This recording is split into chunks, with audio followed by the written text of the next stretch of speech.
Good afternoon. Thank you so much for joining. We're just going to allow for a minute or so for others to join as well.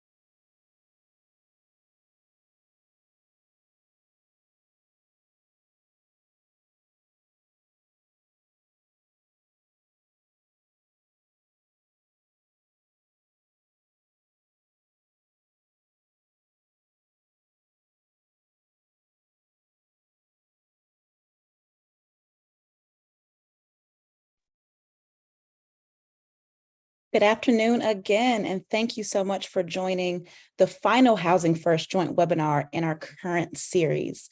I know that folks are continuing to come in. We are so happy that you all are joining us today. Today, we will discuss getting the message right, reevaluating how we talk about housing first. Today's call is going to feature a moderated conversation followed by a Q&A. So just in terms of housekeeping, the Q&A will begin after the panelists have concluded their discussion.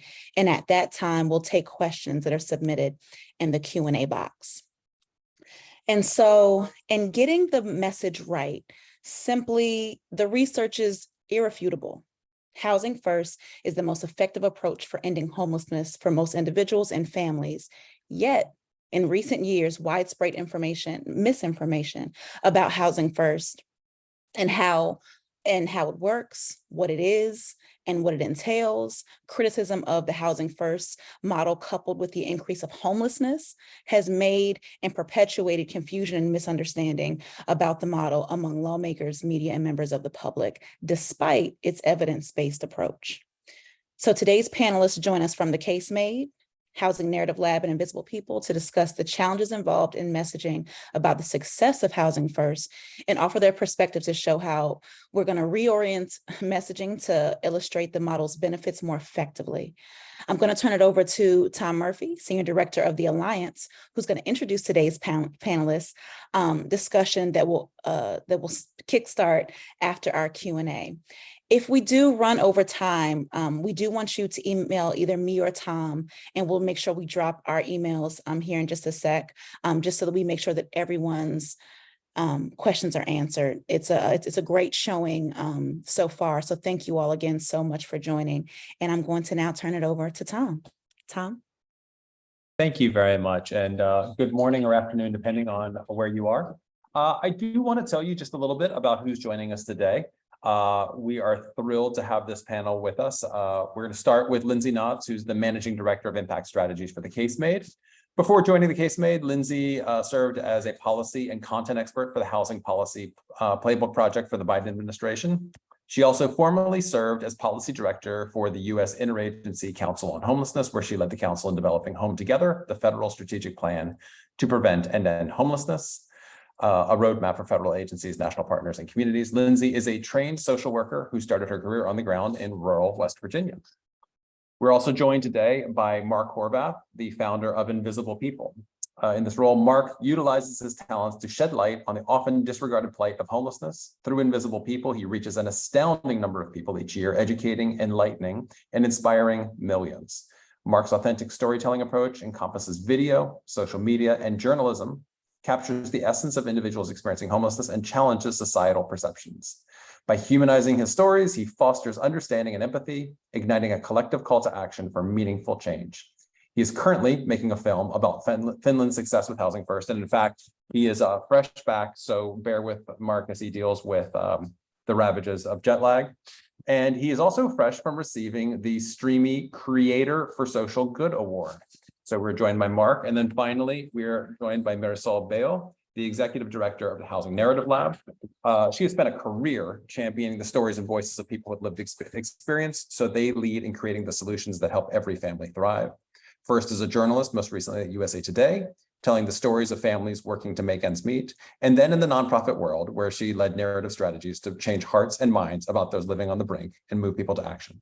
First-generation American from a Caribbean family full of colorful storytellers, Marisol is originally from the Bronx. Yes, she is a Yankees fan. So these are three of the brightest and most creative minds on narrative issues in our sector, and I have the pleasure of working with each of them every single day. So I am thrilled that they're here and excited to get started. As Jen mentioned, our format is a facilitated discussion today. So we're gonna keep it moving forward. And I wanna open it up by just talking about briefly the legacy messaging on Housing First and how it's really about a decade old at this point. And many of us who have worked in the field for a long time remember how effective that messaging was for a great deal of time, but it hasn't necessarily adapted with the times. And we're saying to a great extent the same things that we were saying 10 years ago. And we all know that the climate today is extremely different than it was a decade ago, and that well-funded detractors are using some of the gaps in that messaging to discredit the model. So the first thing I want to do is open up to the panel is before we get into any specific alternatives or solutions or anything like that, is what do you all think some of those gaps are? And I'm going to start this off in the order that I introduced you. I'm going to start with Lindsay. All right. Well, let me first just say, what a cool conversation. I'm so excited to be here. Thank you for including us in the dialogue, and so many folks on the line, which is amazing. So thanks to all of you who are joining from all over the country to be a part of this conversation with us. I just want to start really quickly by saying that I work for the Case Mate, which is Dr. Tiffany Manuel's organization. She founded our organization after doing a whole bunch of review of the research about the science of persuasion, so the cognitive and social science behind what it takes to persuade people to take action on the hard stuff that we're up against right now, hard issues like racial justice and housing justice. And so I am hailing from her team, representing our tiny organization, but am representing a lot of the her body of work today. And the way that I'll start by answering your question, Tom, is to actually say that I think that this is, if you'll allow me, I think this conversation is a little bit bigger than messaging. I think that based on my experience and how I operated in the field for so long, we tend to treat this conversation about what it takes to convince folks to join us in our efforts to end homelessness and to advance housing first solutions as a technical challenge. We have a lot of room for improvement. We need greater fidelity to the model. We need more service options. We need more investments in what we know work. But getting people to join us on this journey of ending homelessness and advancing housing first practices is bigger than a technical challenge. This is an issue of the way that we think about this is an issue of public and political will that really requires folks to step forward who have not yet stepped forward. And I think I imagine that many folks who are on the line today are facing that every day in your community, and especially thinking about champions who have not yet joined us. I think that a lot of the time when we talk about issues of housing first, we tend to talk about this in ways that resonate with folks who are already bought into the work that we're doing. And we have an opportunity to actually step back and to listen to the way that all kinds of folks in our communities are talking about what matters to them, and to connect our messaging and our strategy for getting more support to that. So that's what, I think, as I think about what gaps we might exist, I actually think that there are gaps in our strategy, and that we can sort of re-strategize to think about how we get more folks into the story with us by treating this as an adaptive challenge instead of a technical one. We actually worked with NAEH to develop a playbook on this stuff. And I'm going to, if you haven't downloaded that playbook yet, I encourage you to do it. I'll drop it into the link. The other thing I'll say, just as a total non sequitur to what I just said, is that never repeat the lie or the harmful narrative. Let's just stop doing that as a way of business, either in our messaging or in our conversations with folks sitting across the table with us in our efforts. Thank you very much, Lindsay. I'll turn that same question over to Mark. Where do you see the gaps in how we talk about housing first? Is there a way to have us in the center instead of just the slide? Not that I have a pretty face, but it's just more engaging to see us than, there we go. All right. Thank you, everybody. And thank you, Tom, and everybody hosting this. Please forgive me. I have a little jet lag. I also have to state up front, I have a lot of passion. And sometimes my passion gets the best of me. So I was homeless.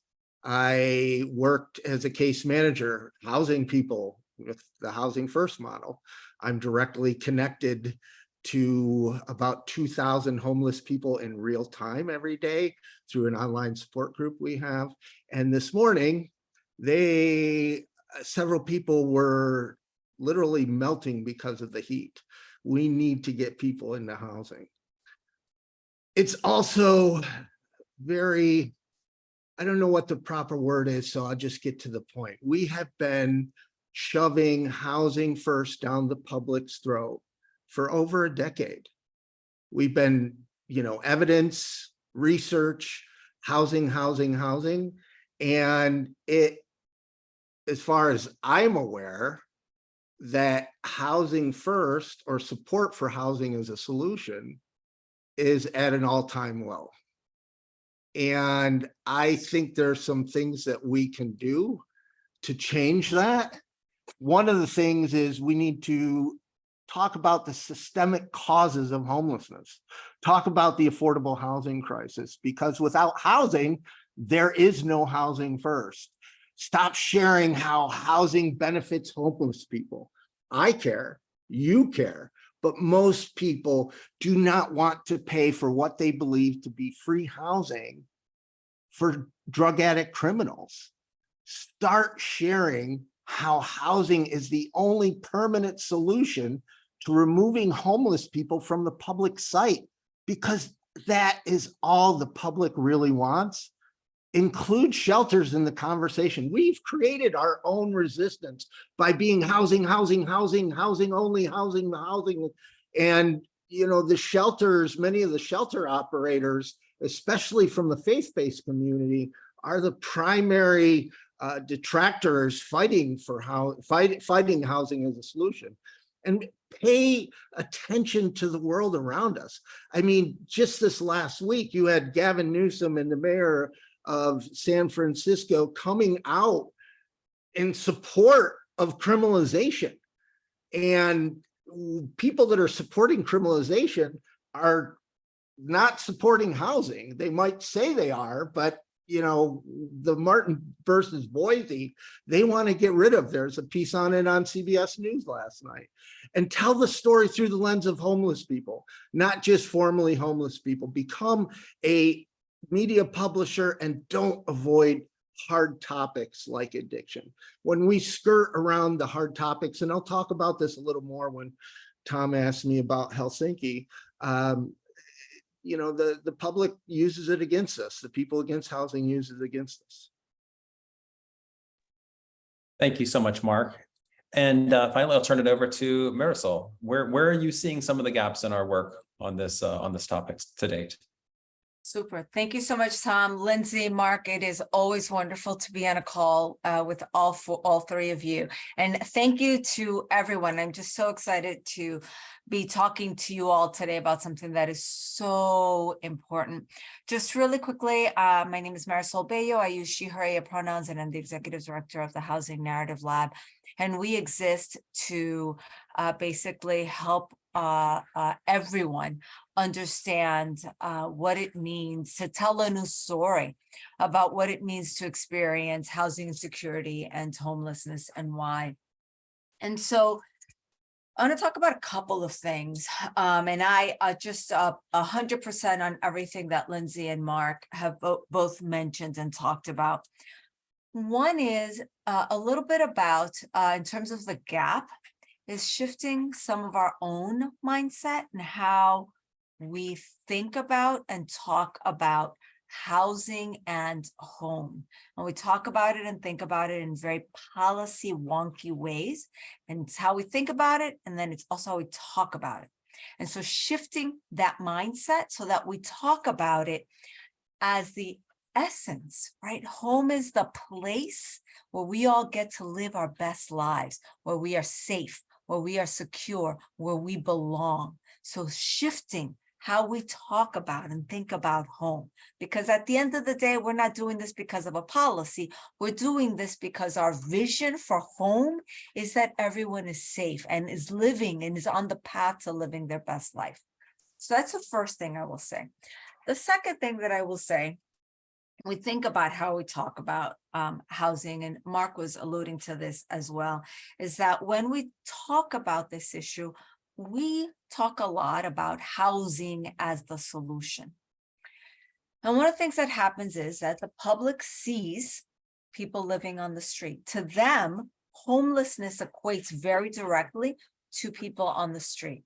And they see people on the street, they see people who are using drugs, they see people who are having some kind of mental health crisis. It's what they see. We all know the 2,000 people on this call know that to experience being unhoused is much broader, but to a general public, they're focused on what they see.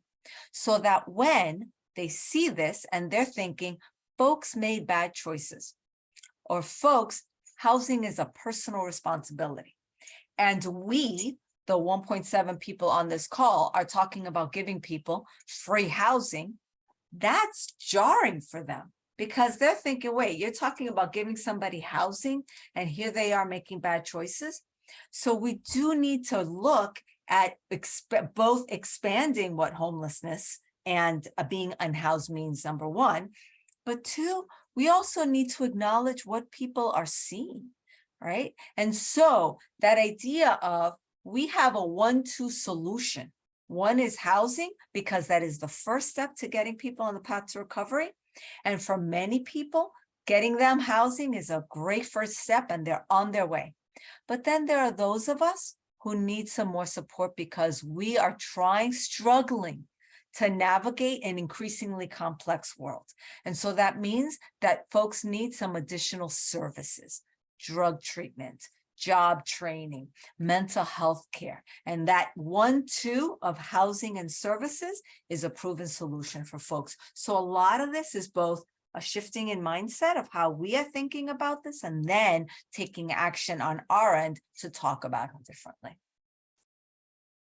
I love this. And I'm going to just briefly, before we jump on to the next question, I'm going to just kind of recap some of the things I heard. And I'm going to start with the very last thing I heard, because it's something that I happen to agree with, is that we really have not lifted up the importance of services, the value of services, the impact of supportive services and housing first. And that's something that's being exploited against us at this moment. And so we can all do a better job of highlighting the power and potential of supportive services. But I heard advice to give your audiences a role in the story.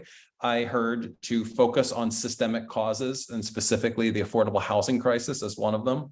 I heard to be solutions oriented, to be honest, to get ourselves out of the bubble of talking about policy, talking about things purely within the lens of policy, which is awesome, which are all awesome things that we can build upon.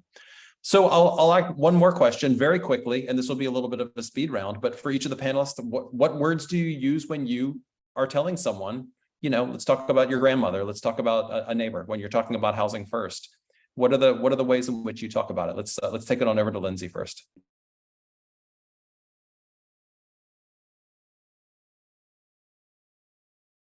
Thanks, Tom. I'm always fighting with my mute button. So one of the big opportunities I think we have right now is to bring the conversation up a level and to be talking to folks about abundance, connect homelessness and housing first to things that virtually all people want in their lives. They want an abundance of choices. I think just building on what Mark and Marisol just were saying, we need to make sure that housing is abundantly accessible to all of us, and that services are also accessible, and that we have lots of opportunities at our fingertips that meet and these opportunities need to meet our budget and our needs, whether we are just leaving home for the first time, growing a family, ending a relationship, retiring. And we need to remind people that our communities are already equipped with the resources and the know-how to get there, that we're just not actually tapping into that. We already have the resources that we need. We just actually need to be dedicating them to the stuff that we know works. And talking about abundant housing also means directing our policies and programs and investments toward ensuring that there are opportunities for everyone to find housing and services, if needed, that best support their well-being. So that's the way that we're talking about this issue, instead of a conversation about housing first, which I would tend to do if I was talking with policymakers or folks who were designing programs. I would tap into the aspirations of my neighbors and folks in my community, and speak to them in terms that hopefully will get them into the story with us. Mark, I'll pop that same question over to you. I know I think you've actually told me that there are some word choices you choose and some that you avoid. Can you tell me a little bit more about that? Sure, and I'll play a little clip too. When I'm talking to you, the sector, I use housing first. When I'm talking to the public, I started using housing plus support. Housing first is so negative, and we're losing the battle on this every day. And I'm trying, one thing we're going to be experimenting on, we're running some advocacy campaigns with the little budget we have, but we're going to, have you noticed it's not really about housing and homelessness anymore? It's a political wedge issue. So we're going to start testing painting a villain that is, against housing as a solution. We also do a lot of anti-sweep video content, and I will set this up just by saying everything we do comes from the lens of a homeless person, and this is how I message. A short little clip here, how I message. I have a full-time job. I'm trying to save money and get reacclimated to society.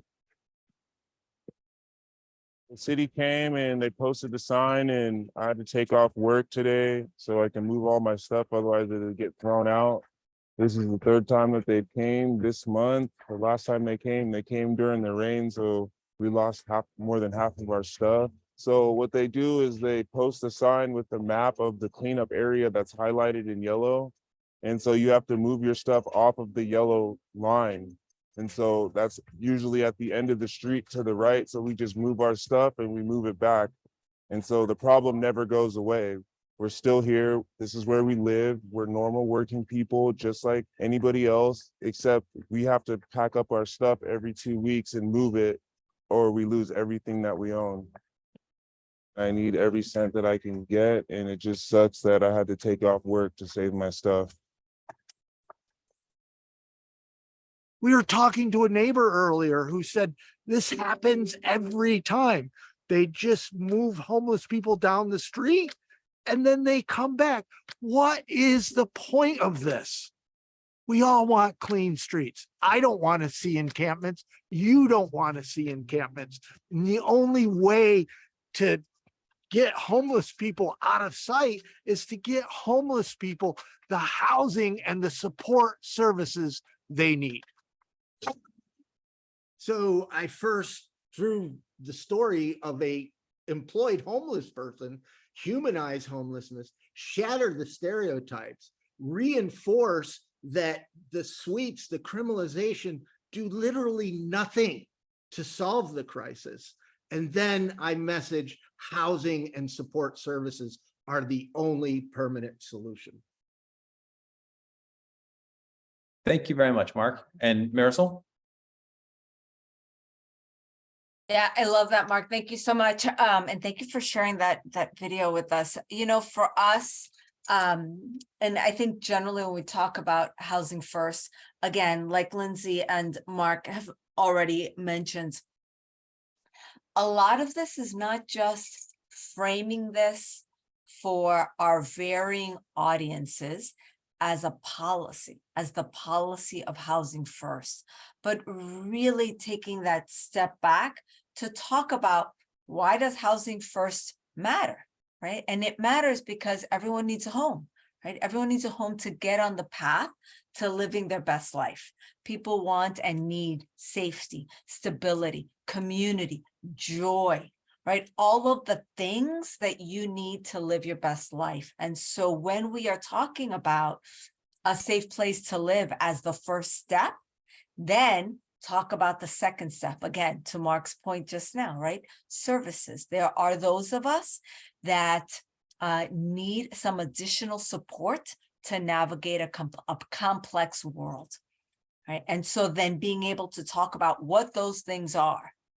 Again, part of that acknowledging the drug treatment, mental health services, job training, education services, all of the things. I think the other piece of this too that helps to mitigate and to talk from the perspective of there are so many people who have this mindset about who is deserving and not. It is a fundamental American narrative. And so that when we also, right, talk about there are those of us who need help navigating this complex world, gives us the opportunity then to frame this as very much about people experiencing this issue, number one, and then two, talking about housing first as a solution. But you see that when I talk about it, housing plus services, I'm not using the phrase housing first. I'm not talking about it in any way, shape, or form as a policy thing. It is really about who are the folks that need that additional support and why. So I think that's the other piece that as we are talking about this, folks don't want there is this mentality about the deserving poor or and again, that's in really big quotes, right? So being able to frame the idea of housing for some that need it and can go forth with it, that's great. And then housing plus then the services for the second set of folks, that's the other piece that I think becomes really important for us. Thank you all. So I'm gonna ask some questions to individuals on the panel, just so that we can pick up the pace on timing and leave a lot of space for a good, robust Q&A. My next question is for Lindsay. You actually made a reference to this in your introductory remarks, but it seems to me that the case made and Dr. Manuel has done just a ton of research on the science behind persuasion, what persuades people, what doesn't, and how do you sort of build common cause with people who don't agree with you yet, or may just be misinformed or even negative about housing first. People on this call, I think, deal with that every single day. And what would you tell them? Yeah, thank you. I love this question. So thank you for giving it to me. I would say the first step of building public support sounds really simple, very intuitive. It's all about listening. We always start by listening carefully to the folks in our communities, all kinds of folks, listening to as many diverse voices as we can about how they talk about homelessness so that we can then strategically navigate around the obstacles that are keeping people from taking action and take advantage of the opportunities that we're hearing as we work to build more public support. So listening always comes first in our journey for building more public and political will. Like Marisol mentioned, we know that there are really deeply ingrained beliefs in this country that are standing in the way of getting more support on this issue, like our stories rooted in American individualism and in American exceptionalism. We also know that we're very driven by fear, and this zero-sum thinking, this fear that if the person next to me gets more, I somehow get less.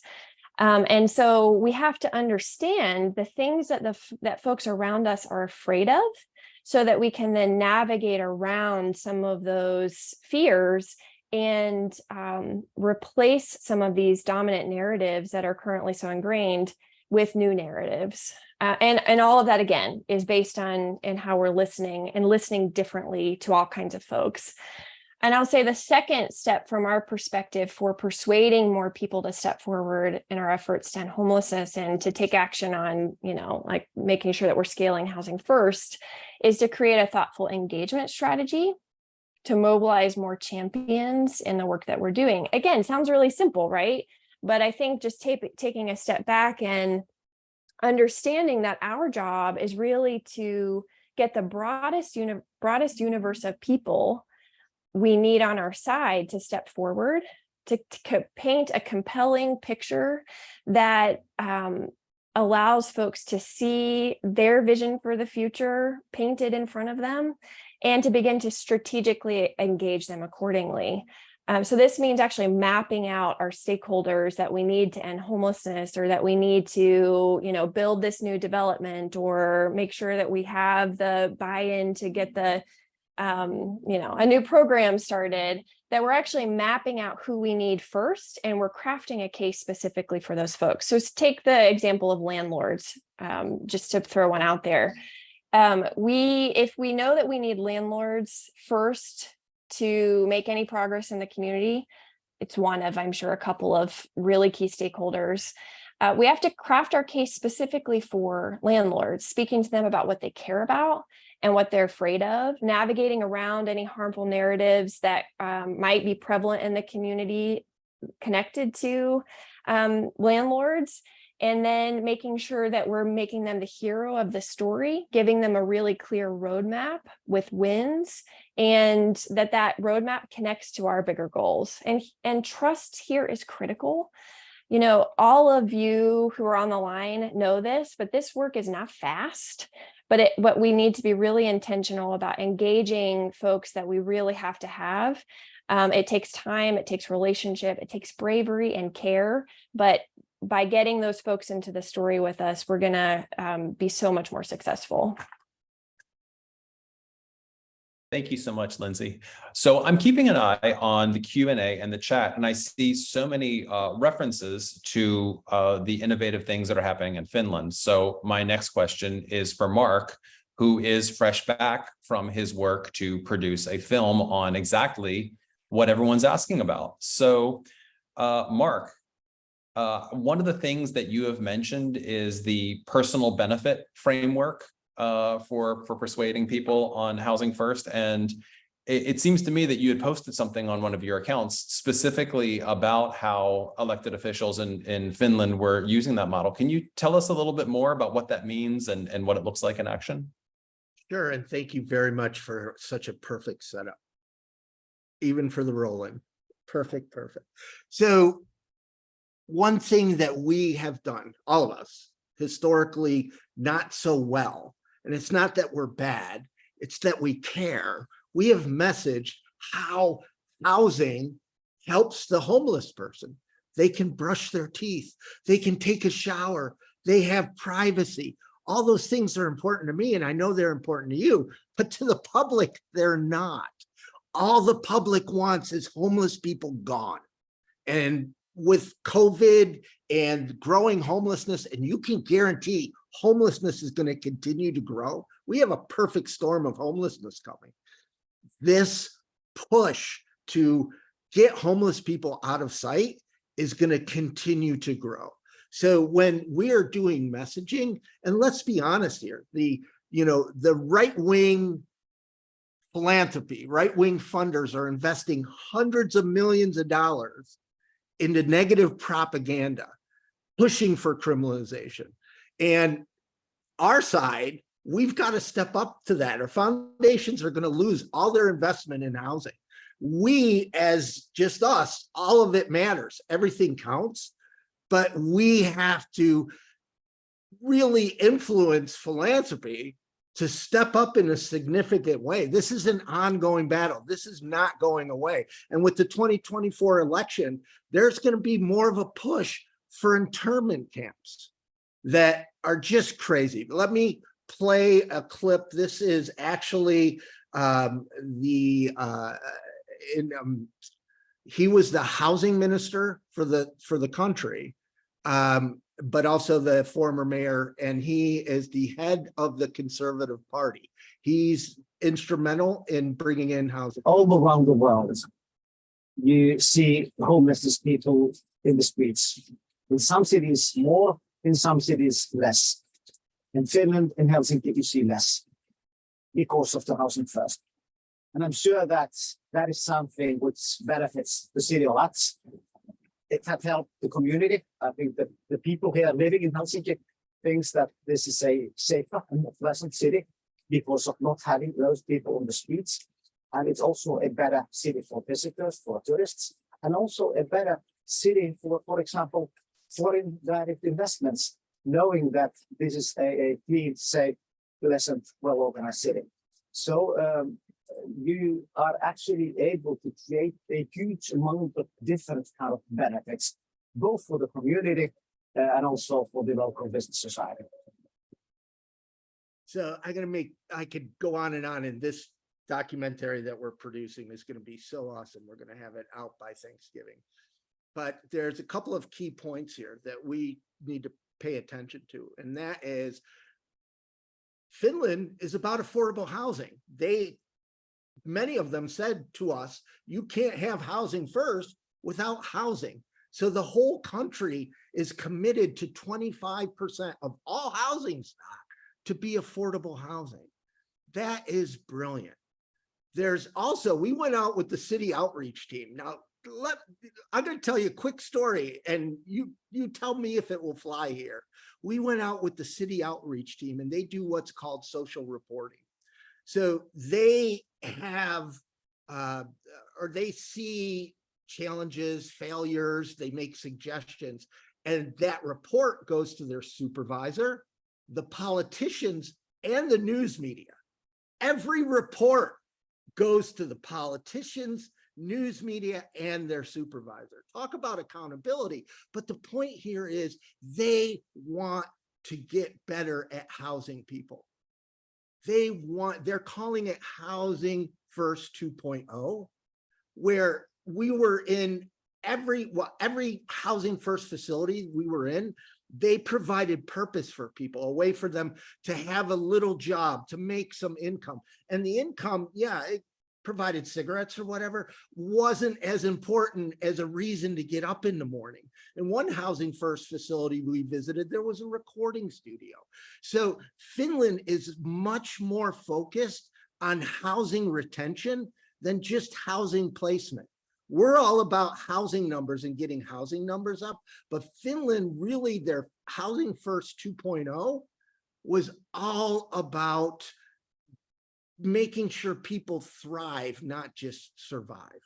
There's something else. We paint Housing First as this magical solution, and we show gorgeous apartments with really well-behaved homeless people. And being honest, there was a large nonprofit in Finland that pushed this story on me. I never even would have asked these questions, but they had us interview a 22-year-old kid. To me, anybody under 40 is a kid.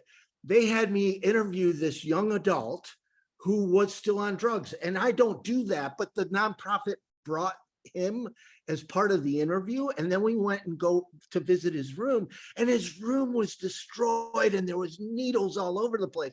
And my producer and camera person, she said she's never seen anything like it. I have, because I was that person. And I asked the executive director, you know, what can you say about this messy apartment? And she said something that just stuck with me. She said, the problems of housing first do not overshadow its impact. She said that, sorry, perfect timing, right? She said, this kid is no longer homeless. She added, some people don't get better. Some people may take years to get better, but their homelessness is ended. And I think that's so very important because they're very open and honest to the public about how housing first really is. We're saying housing first is going to take people with the serious mental illness and serious drug addiction and ta-da, magically their life gets better. I wish it was that way, but it's not. And Finland is first their culture of looking at how we're, you know, they had 20,000 homeless people 10 years ago. Now they have 3,800. The only city that is numbers are going down. And the big part of that is their culture of wanting to improve their housing and how they house people. Thank you so much, Mark. Thank you, Marisol. Thank you, Lindsay, for this very, very important conversation. And it's very reflected in the over 1.7 thousand attendees on today's call. So thank you all so much for joining us and being a part of this conversation today. We're now going to move into our Q&A. As a reminder, only questions that are submitted in the Q&A will be answered today. We are going to begin going through those questions. If there are questions that remain, if we are wrapping up or going over on time, please do email either me or Tom. And as another reminder, we're going to email everyone with a recap of today's webinar that's going to include the links that were discussed today, in addition to the recording, the slides, and other resources. And so with that, again, only questions that are submitted in the Q&A are going to be answered, and please do email me or Tom if there are any remaining questions. And so I'm going to turn it back over to Tom now. Excellent. Well, there's a really interesting question in here from Lynn.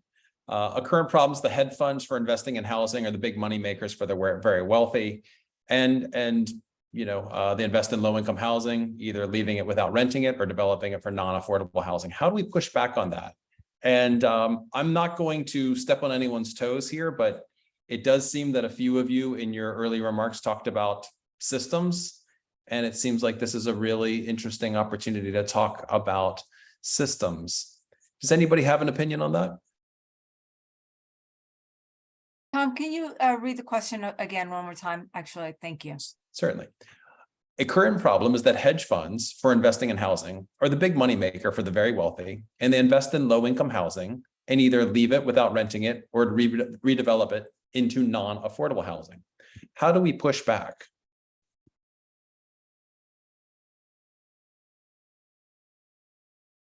I'm a communications marketing person. I have no idea about any of that stuff. Well, I'll give a little teaser to see if it sort of gets anyone started. I think it's very hard for anyone to hear about something like that and not feel a little bit screwed, a little bit upset. And from my perspective is we have far too much of people getting frustrated or sad about the homelessness crisis and it being so big and so complicated that the easiest thing to do is to blame the people experiencing homelessness. To me, this seems like such a ready-made villain, such an easy way to divert that frustration towards someone who is actually doing something that is causing harm to our communities, rather than the person who is the victim of those harms. I don't know if anybody had any other thoughts related to that, but I'm curious to hear. Now, I'll add one quick thing to that. You know, we've done a lot of narrative research, really looking at what are the values, and by we, I mean the lab, looking at what are the values that people hold about housing and homelessness, and how do you connect them to other issues? We found that housing is so integrally tied to jobs, to well-being, to health. And one of the narrative points that people have responded to, and again, you see this across a lot of narrative research work, is one, the idea that corporations or corporate greedy landlords, right? But really making a distinction about corporations there, right? And really looking at how they are basically collecting wealth on the backs of those of us that are working. And so when we look at the villain, to put it in that kind of way, or look at root causes of corporations building wealth at the expense of others, or not paying their fair share and leaving the rest of us behind, that kind of framing will often, people will often respond to that, Tom, to your point about fairness. The one thing I do want to also say about all of this, and I saw this in the questions as well, is that we also want to think about, when we are thinking of villains, power structures will often want to pit groups and marginalized groups against each other. And that's the scarcity debate, and that's the scarcity argument. So to the point of abundance and framing a vision of all of us being able to thrive, that's a really key thing. So that if you are focused on corporations not paying their fair share, or building wealth on the backs of others, it's really important that when you are looking at that you are not also even inadvertently creating a circumstance where one marginalized group is being pitted against another. And I'll really quickly give you an example of New York City, because we see a lot of what's happening in New York City as this is a really key example. So you have a mayor who is basically framing and pitting immigrants and refugees and asylum seekers against people who are experiencing homelessness. And that's a very dangerous thing. And so you have a lot of folks in New York who are working in this space now going, "Ooh, wait a minute. They're cutting benefits and services to one group to give to another." That's the narrative that the power structure there wants people to see and understand. Never mind that he was already going to make these cuts to begin with. This gives them a good ready excuse. So I do think that when we are thinking about villains, we need to be really mindful and strategic about how we are framing and who we are framing, so that we don't inadvertently pit us against each other. I just want to build on such a beautiful and important point here. And one of the principles of strategic case making from Dr. T's framework is all about making inequitable systems the villain instead of a person or an actor. But folks have a really hard time understanding systems, right? Like, we think about this a lot, but to the everyday person, it can be really hard to understand what we mean when we talk about systems. So that's where metaphors can be really instructive and really useful, telling stories that help to illustrate what we mean. And so I just pulled one of the examples of a metaphor out of the playbook that I want to read really quickly to you. It says, "Our housing system operates like an old car that is badly in need of repair. It works sometimes for some people, but then breaks down and leaves many of us stranded on the side of the road. And help never arrives, but it doesn't have to stay this way. We can replace or repair the car. The only option we shouldn't choose is to continue to leave our neighbors stranded." So just giving, using something really easy to think about as a way to illustrate what it is that we mean, and then help people see their sense of agency and where they can take action. We want anybody across from us to understand that they have an opportunity actually to work together with the people around them to make sure that we're dismantling these systems. And so using stories can be really powerful. I love that. Thank you very much. I am just swimming in questions here. So thank you everyone for your participation, and bear with me as I sort through. But I see one from Lisa, and I see it echoed in other places. And I think it's a very, very relevant question, and it's one that that we really need to confront, which is the question of how do you maintain support when there's a perception that some people will not engage in services. And then also Sarah said something related, is how do we combat this rock bottom mentality? The sense that if services are voluntary, and let's be honest, we're not talking about the breadth of services that are offered and available through Housing First programs. We're talking about mental health and treatment, which is some but not all of those supportive services. But when they're voluntary, you know, a lot of people in this nation believe that you have to hit rock bottom before you're going to address these issues. We really need to crack this one open, and I don't think we can afford to avoid it. So I'd like to hear what folks have to say about combating that narrative.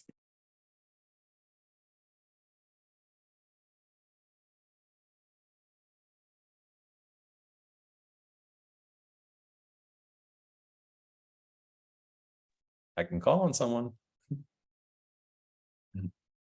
I think this is where I mentioned this earlier in the context of how we're talking about this notion of abundance. But if we talk about the solutions that are needed for all of us across the cycle, sort of this life cycle timeline, like we all face times when we need extra support, and that support varies depending on all kinds of circumstances. But when I had a new baby 3 years ago, I needed extra support, and the system does and does not meet us where we're at, and it certainly is tailored to some folks more than others, but every person can start to sort of tap into what it feels like to need that kind of support. So actually telling stories that, like, you know, when our family situation changes, maybe we get a divorce and we need to figure out how to move out. Maybe we need to do it kind of quickly.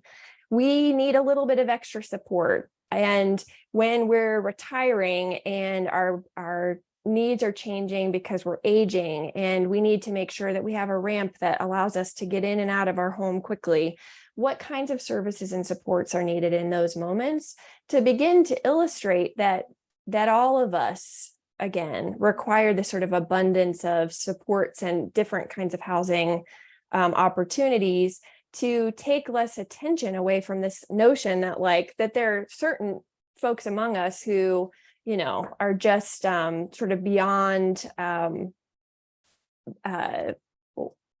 what is needs so much support that it's totally divorced from the system that is intended to be able to respond to us. So I lost the thread a little bit there, but I wanted to just offer a couple of examples of ways that we're thinking about responding to this. I 100% with what Lindsay was just saying, and I would also add the idea of asset framing, so that when we are talking about individuals and talking about people and their experiences, that then we connect to the systems, leading when talking about people based on who they are. Like what is the thing that they wanted and loved? And I'll give an example of we saw this at the Alliance conference. There's a documentary that's coming out called Lift, and it's about families that are experiencing homelessness, and the children in this that are featured in this documentary are all ballet dancers. And that documentary is actually a story about children who want to be ballet dancers. It's not a story that is starting from the place of, this is a story about people that are homeless or experiencing homelessness. This is a story about children that want to be ballet dancers. And their families are experiencing homelessness and the challenges that come from that experience. And so the other piece for us to also think about, the other kind of consideration to add to what Lindsay was just saying, is that when we are talking about folks, it's who are they? What did they want? What do they want? Right? What is their vision for their lives? And leading from that place, and then talking about the challenges of why they may or may not be able to get there. And then what are the solutions to help them reach those things? Because, you know, I didn't want to be a ballet dancer, but, you know, I wanted to be an astronomer. I'm not an astronomer, but right, those are all things that we can relate to as people. That's perfect. I have a comment here and a question from John Austin, and it points to, I think, something that Mark was getting at. And his question was, why don't you mention that housing and services will reduce crime activity, substance abuse, as people get jobs, go off of welfare, et cetera. And, you know, Mark, you had mentioned a little bit about personal benefit framing before, but I think it sounds like this kind of fits within that that framing as well. Can you tell us a little bit more about that? Sort of like, you know, how that combats some of the zero-sum thinking that tends to surround this issue. No, you very much should talk about how crime is reduced. I was just thinking, you know, a little bit about the last statements. We have to come at this from a belief, you know, it's human nature that we want everybody to believe they're like us and we care about homeless people. But the public does not care. Most of the public. I mean, there's us, but most of the public does not see homeless people as human. They don't. That's the first step that we, you know, I started in 2008 by interviewing homeless people, is to, you know, humanize and show that these are real people that need support. And I think that is the first step. When messaging housing, it depends on your audience. You're going to message different to a politician than you're going to message to a chef or somebody you're standing in line with at McDonald's. Audience plays a big role on that. I try to have 3 or 4 different tapes in my head at any given time that would hopefully trigger something in the audience that I'm trying to reach. I know you haven't touched on this yet, but we're going to talk a little bit about channels and media.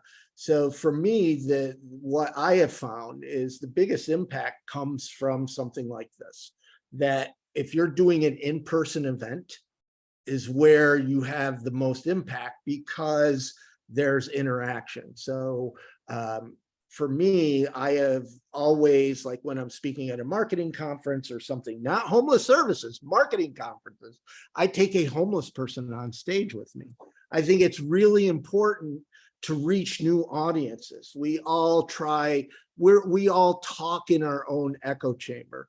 I'll give you an example is at the Streamies, which was seen by 15,000 people. And we did a video the next day that reached 2 million people. So 17 million people heard me validate we can end homelessness with my personal story, then talk about how we need to solve the affordable housing crisis. These are people outside of the homeless services sector. By being a media publisher, I mean, everything matters. Earned media, legacy media, whatever, but you don't have control over that. And if you look at what the opposition to housing, the people supporting criminalization, they're publishing, I mean, Prager University is not 100% anti-homeless content, but it's definitely, I mean, anti-LGBT, the content videos, there's no racism. They have a $50 million a year budget and put out 50 videos a week.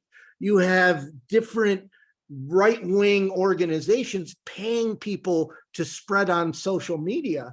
And we have to, we can't, it's not like a war, right? I don't think you can go head to head, but we got to think creatively on how to reach new networks. For example, like Mr. Beast, his videos are getting 45 million views in a day. Like we think New York Times, right? There's a whole new way that the public communicates. We reached, without a budget, 39 million people in the last 28 days. Without a budget, 39 million people we reached, educating them on homelessness, most outside of the homeless services sector. So you guys with marketing budgets, you can do so much more. And we all have this. You can tell your story. You can tell your story as often as you possibly can in an authentic way that's going to reach the target audience. I often use Diane Yentel as an example when I'm talking about this. Diane is much better at politicians than I am, and Invisible People's focus is the general public. And we all have to work together, figure out where our audiences are, and strategize on a coordinated messaging strategy. And hopefully philanthropy will start investing in some of this, and we can start countering all the negative information. Thank you very much. I have a question in here from Jerry, and it's actually something that I was planning on bringing up with Lindsay and with Marisol, which is, how do you integrate racism into this equation? And it's been mentioned already that there is so much toxic discourse on Housing First and on homelessness about who deserves housing and support and who does not, and these are racist notions that impact our work each day. So I was wondering, Lindsay, if you can talk a little bit about this and then maybe pass on over to Marisol. Sure. Yeah, no, such an important question. I'm glad that it was raised. I mean, first I'll say, we've come a long way in the past few years to name and begin to address the legacy of racism in our country. And we have a very long way to go. And we have to repair to get to justice. And to do that, we have to invite more people to act on the kinds of system level changes that we've been talking about today to repair that past and present harm. And to get those folks to take action, we need to be activating even more champions than we already have in this conversation. To get more people and more institutions to see that it's in their best interest to embrace our calls to action around racial equity and housing justice. So again, I from my perspective, that really means being able to understand and carefully navigate some of the dominant narratives that surround us.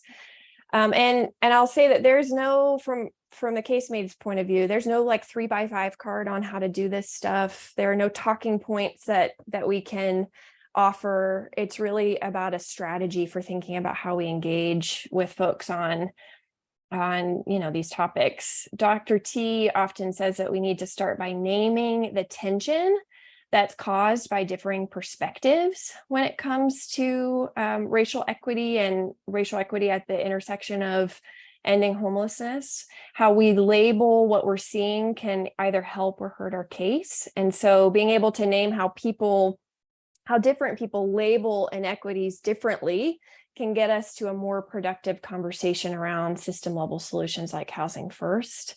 And we may not all agree on how we name it, but whatever you call it, we can agree that we don't want to take these realities into our shared future.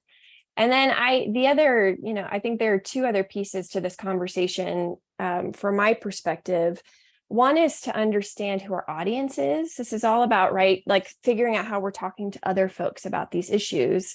So in some rooms, we're going to lose folks if we don't lead with a strong statement about our legacy of racism. And in other rooms, starting a conversation with equity might backfire on us.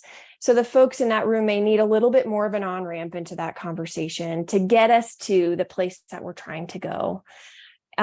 So to make a strong case, we have to consider each of those audiences and tailor our approaches based on who's in front of us. We can't back down from this conversation, but we can be strategic about getting more people on the journey with us, getting more people into the conversation with us. And the last thing I'll say here is that we have an opportunity, I think, to create more space for a learning journey as we center racial equity and housing justice. Race-based discrimination in this country is built on a history that many people have never learned. And we know that folks are actively trying to make sure kids in our schools don't learn. And of course, some folks are actively denying this, right? But for some, they genuinely want to learn, and it may take a little bit more time. And so I think it's also important to acknowledge in this conversation about a justice journey, a learning journey, that not everyone has to take on the same job in that work of going alongside another person in that learning journey. For example, for me personally, given my identities and my experiences as a white woman, I see it as my role to take on that work of walking alongside folks in that learning journey as I go along that journey myself. And again, I think I want to just reinforce that we can't back down from this conversation about housing justice and racial equity and their how interconnected they are. I think we also can't leave folks behind who we need to make sure are with us to achieve that vision and that future of justice. So I know that was a lot, but Tom had asked me to think a little bit about how we would respond to a question like that. And so I'm grateful for the chance to do it. And I wonder if other folks want to jump in with other reflections there. Yes. Lindsay, I like 100% everything that you just said. And I would add a couple of things. One is that all of us on this call, are very familiar and do not need any convincing that racial justice and racial equity are completely connected to so many of the challenges that we're seeing with housing. We know that Black and Brown people are disproportionately impacted by all of the housing challenges and all of the housing crisis, and we know why. Here's the challenge. The general public, they get that Black and Brown people are disproportionately impacted by the housing crisis. And they also believe that if you are homeless, if you are housing insecure, it's your fault. You've done something wrong. You are lazy. You are making a bad choice. They're making all of those connections. And they're hearing us always say, Black and Brown people are disproportionately impacted. When those two things come together, the obvious conclusion in the minds of other people is Black and Brown people are making bad choices. And so a lot of the work that we have to do when we talk about equity and when we talk about race is to define more clearly for people why. And then this is where that second piece of audience, to Lindsay's point, is so critical, because there are segments of our audiences that when we talk about the history of racism in this country, right, let's just be honest, they're going to be like, yes, that's exactly right. There's a whole other segment of potential people who are our audience, sort of the folks that are the persuadables, who are going to say, yeah, what are you talking about? And then we need to start thinking about what are the values that they hold that we have in common with them. Things like, we have found the idea of fairness is a central point for many people that we can start to talk about and connect. The idea of righting past wrongs, right? So these are ways that we are seeing are other ways to talk about this issue to start to bring people in. Because I think the other thing that I just also want to name is that when we're talking about those shared values, which is what I'm talking about now. Lindsay has talked about it in terms of aspirations. Mark has talked about it as well in terms of what people want and their own sort of selfish desires. Those are all sort of the pieces of the shared values and the shared values and the vision. So that when we are talking about those things, what we're talking about is what are the ways that we can start to bring people in. That's like the opening line. I mean, think about when you meet somebody for the first time, are you jumping into like all the things that are the problems in the world? You're looking for the things that connect you, that you have in common. Is this person going to be my friend? Is this somebody I want to be my friend, right? Just on a personal level, this is how we start to build connection with each other. And so when we are talking about these issues of commonality, shared values, whichever way you want to frame them, vision, it's all about like, what are we doing and how are we bringing people into our conversations? And that's going to depend on the audience. The issue of race is a really key one. We have to bring it in, but it's really going to depend on our audiences. And I'll add one other piece. We automatically, we shorthand as a field, and as a more progressive field, we shorthand Black and brown, but we see pretty consistently that Black and brown people don't all think the same. We can have shared visions with them, shared values, where we can start to move people to understanding the inequities and how to correct them, but not everyone is coming in the same way. So the other piece of all of this is thinking about our varying audiences and then how to bring them in. Thank you so much. Very important, complicated, and complex topic, and I appreciate both of you spending time on it. I've got a very specific question here from Andrew, and actually relates to some related questions in the chat as well. With regard to state legislature bills, this one references Missouri specifically, and these are laws statewide that criminalize being unsheltered and encourage a law enforcement response without adequate infrastructure to actually provide people with the help that they need. How do we convince legislatures that these laws will do more harm than good? And before I pass that on over to the crowd, one thing that I will mention, a quick story I'll tell, is that Kansas was one of the states that was under threat, and I thought that Kansas did a phenomenal job of organizing, getting as many human beings to those hearings as possible. And what I was really impressed by was the extent to which they defined the values of their community and pitched this bill as outsiders trying to impose outsider values on Kansas.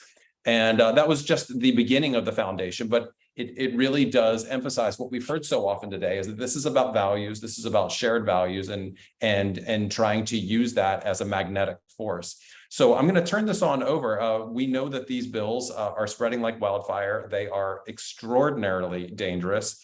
And if we don't speak up, and if we do not rally and organize, that the impacts will be catastrophic.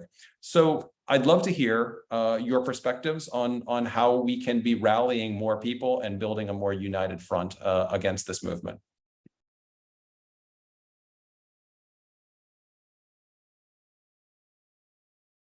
And I'm going to pitch this on over to Mark, because I know you've been invested in this issue for a long time.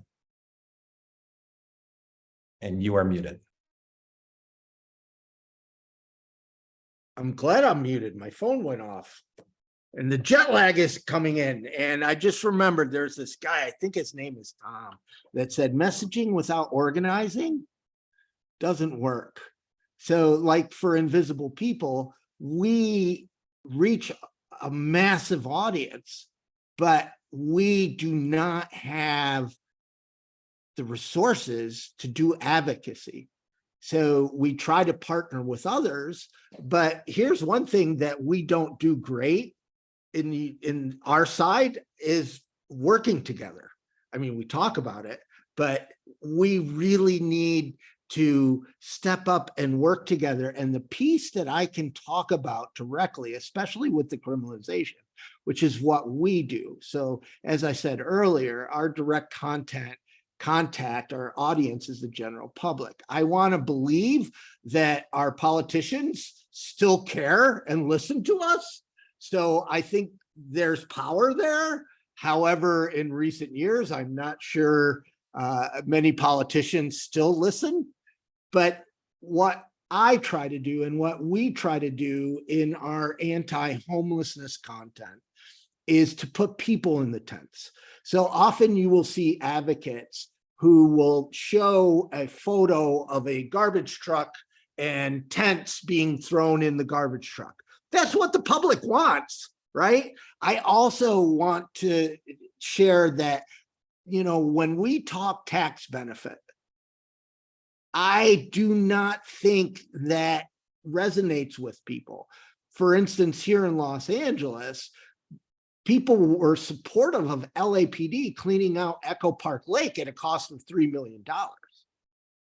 And the public says, oh, that's tax benefit. I just want them gone. The police can do that. I'm willing to pay an extra $3 million. Let's get them out of here. So briefly, what I'm saying is we got to get better at organizing, right? We've got to work together, and we have to tell the human stories, right? I go crazy when I see tents being thrown into a dumpster, right? But most of the public, that's all they want. So we have to put humans inside that tent, right? Politicians and the public are getting data and stats and everything else. And I think there was somebody else that asked one of the questions about storytelling. Stories mean so much. And historically, the homeless sector has mostly highlighted stories of formerly homeless people. And that's important because it validates the work, but it's the stories of people still homeless that are going through the criminalization, that are having roadblocks to housing. Those are the stories. Those stories build empathy. Can I also add to everything that Mark was just saying? I think there's, when we are thinking about organizing, we're thinking about organizing beyond our immediate sphere. In order for our movement to grow and be successful, we have to stop talking to ourselves. So that means that we need to find the ways to connect with people who may not automatically, who may believe, here's a good one, that housing is a basic need. Everyone needs housing in order to thrive. And yet they may not be making that leap that housing is a human right. So, and I know what I'm about to say is gonna like really cause some tensions here, but we know pretty clearly from a lot of research that using language housing as a human right will get a certain segment of people, especially those in the middle, the persuadables, to shut the door. And so do we start talking to those people about how housing is a basic need, and then start to move them through a ladder of engagement? For those of you that are organizers, you know that people, you have to move them through a ladder of engagement, and then move them to the idea of housing as a human right by connecting how housing is integral. Housing is connected to all of the pieces about how we live a good life, how we our lives as well-being. And then we move people through that ladder of engagement to get them to the place of housing as a human right. Not everybody is there automatically. And so that as we are thinking about organizing, really starting to make some of these pieces, I think the folks that are in our base, and our base is not anyone on this call. If you have made this call, you are likely, if you are on this call, you are an advocate. That is talking to ourselves.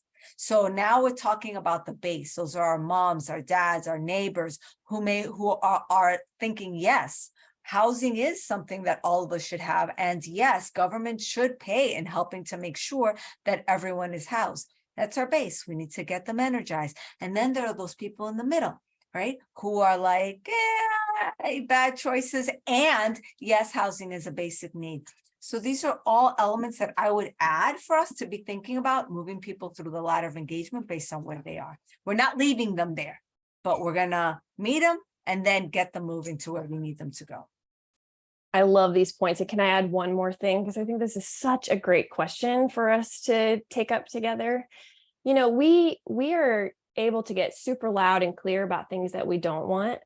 We need to be just as clear about the solutions that we do want and make them as actionable as possible. And then after we center that, to make sure that we're helping people in our communities understand what they lose if they don't join in our effort to end homelessness and do, you know, the right policy thing or the right program thing now. So here's what this could sound like, just to sort of paint a picture. If we don't make the investments we need to keep our unsheltered neighbors and friends safely here, we will lose all the ways they enrich our communities. Let's not miss out on that because of short-sighted, knee-jerk fixes that don't see our unsheltered neighbors as people with unique strengths and gifts to offer. They deserve better, and so do we. So making it super clear, like, if we don't take action now, this is what we're going to lose, and it's going to impact all of us. Can I? Go ahead. Yes. Go ahead. No, do your follow-up. Well, I was just going to address- say, you know, that fear of what you will lose is the linchpin of so much of the toxic strategy that's targeted at our sector, right? Is that if we don't get rid of these people, you're going to lose this in your community, that in your community, our sidewalks, our parks, et cetera. So what I love about that is that's using a tactic that other people are very quick to use for bad purposes, and showing how that same approach can be used to mobilize people towards a productive solution. Go ahead, Mark. I'm sorry for stepping on you. No, that's fine. I want to talk about what's some conversation that came up in the chat. Sorry for jumping into this, but as a formerly homeless person who has sit into a pallet shelter, we're warehousing people in tiny shacks meant for lawnmowers. Pallet shelters this last year have had a 7,000 increase in business. What we're setting the stage for is internment camps. Literally, internment camps. Jail cells have to be bigger than, by law, jail cells have to be bigger than these tiny shacks. They're not homes. A home has a kitchen. A home has a bathroom. These are tiny shacks meant for tools. Now, if they were temporary for 6 months, I could support it. But here in Los Angeles and across the country, there's a 15% rate of them moving into housing. The problem is lack of housing. After COVID, politicians were searching for something besides congregate shelters, and pallet shelters came up, and it's growing. And across the country, there's businesses.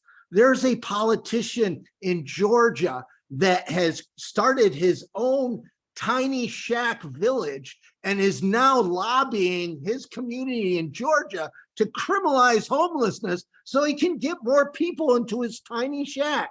So we have to really, as a sector, come together and look at this and say, this is warehousing humans. Is this the future? Is this how we're going to deal with homeless people, putting humans into tiny boxes? I hope no. So when you say tiny homes, there's some really neat tiny homes that have bathrooms and that they have kitchens and they provide dignity. They're great, but the tiny shacks are just meant for tools, and they are not a solution, but sadly, they are growing across the country. And the future of all this, where it's all going, I mean, one of the things we have to do is be very real. The opposition to housing, they are looking at us and they repair and adjust in real time. We don't.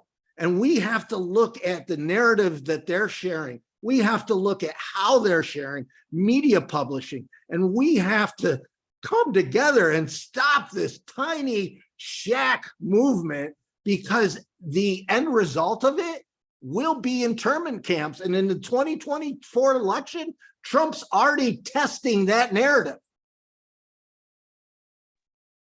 Thank you for your passion, Mark. I can tell in the chat people are fired up. So listen, I believe we're in our last 10 minutes. So I'm going to try and jam one more question in, and Mark, you may have a lot to say on this one as well. But I'm going to tell a little story to start it off. And that is how, I think Tia, I believe, asked, how do we avoid tokenizing people facing homelessness when we include them in housing first strategies? I will quickly say, years ago, I worked with a gentleman that I think probably other people on this call knew. It was Walden Adams, who was a man who had experienced homelessness for a long time. And his testimony on housing first was the most powerful testimony I had heard from anyone to this date. And it was his experience of being booted out of transitional housing programs every time he relapsed, because relapse is such an aspect of recovery. But the trauma of that and the shame of losing is becoming homeless again, just only made his addiction worse until he was in permanent supportive housing and he relapsed on day 2. And somebody sat down with him and tried to find a solution rather than forced him to be homeless again.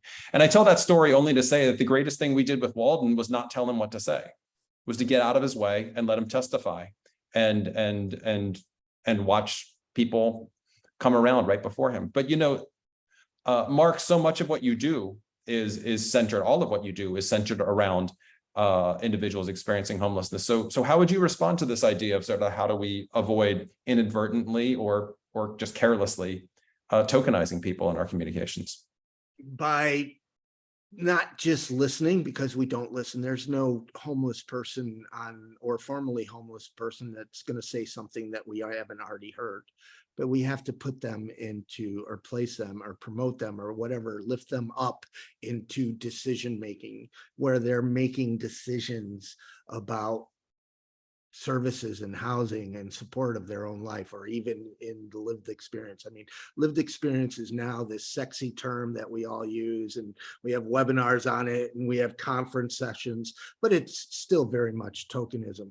We have to go beyond the tokenism, the panels, the speaking on the stage, to actually lifting people up into positions where they can make decisions. And I just have to add to this, and I know it's not so easy, but we have to listen to the people that are homeless. Most of the lived experience people have been housed for years and years. They can talk about homelessness before COVID, but they can't talk about homelessness now. And both voices, as I said earlier, are important, but we don't engage the people that are currently on the streets, and they can tell us in real time what needs to change, what we're doing good, how we can get better. And we need to, really put them where they make decisions. Otherwise, we're just playing this lived experience game because it's sexy.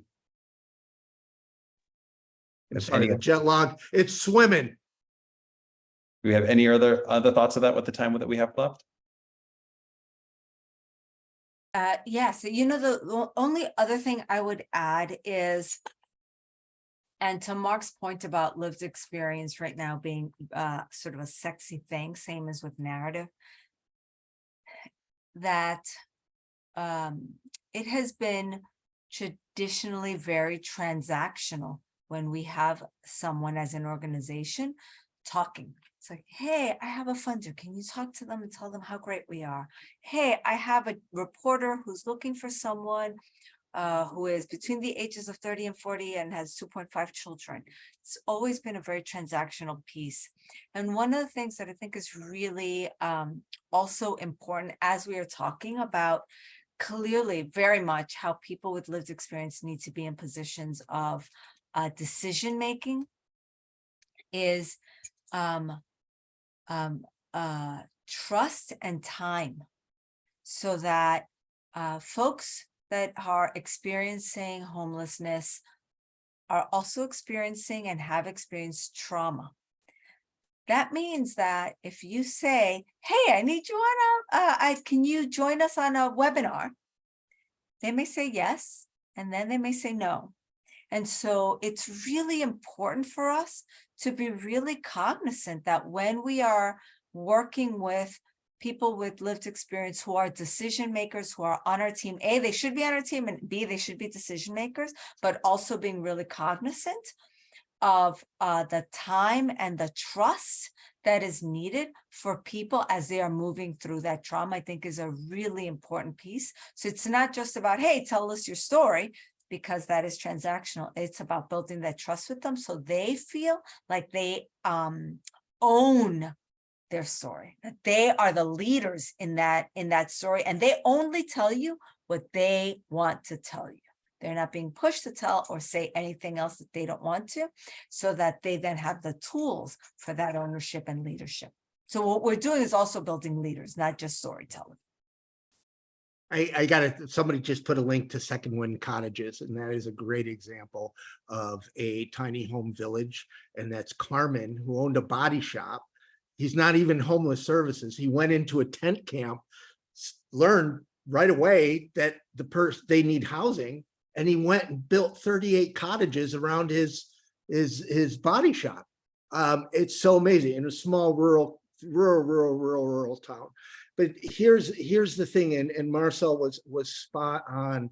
When we're talking about lived experience, why it's so important to put them in decision making, besides the obvious, is so often conferences and events and different things will bring them in.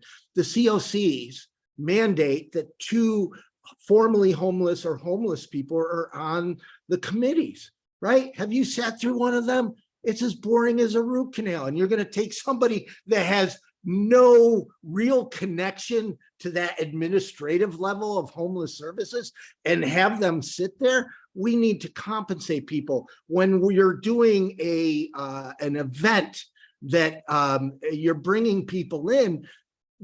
People don't think about the challenges that many are disabled, many haven't flown before, many have different trauma and different unique challenges, and you have to think about house people don't think like homeless people, right? And that is why you have to put them in decision-making levels, and sorry, the jet lag, it's swimming. Think you get the point. Thank you all again so much for joining today's call. We are officially at time, today's call on getting the message right with the fierce urgency of now, by the way, even calling back to what Lindsay mentioned earlier, we're going to continue this work together to make sure that we don't leave any of our neighbors stranded. And so while this is, again, the final webinar in this current series, we do want to point you all to a few of our advocacy resources and tools. So we'll go ahead and drop these in the chat, and please also reach out with any additional questions. We are, again, going to conclude now. But we're going to leave the screen open for just a moment for you to capture some of those links, but be on the lookout for the recap email with links, the recording slides and more. Thank you all. Please do take good care.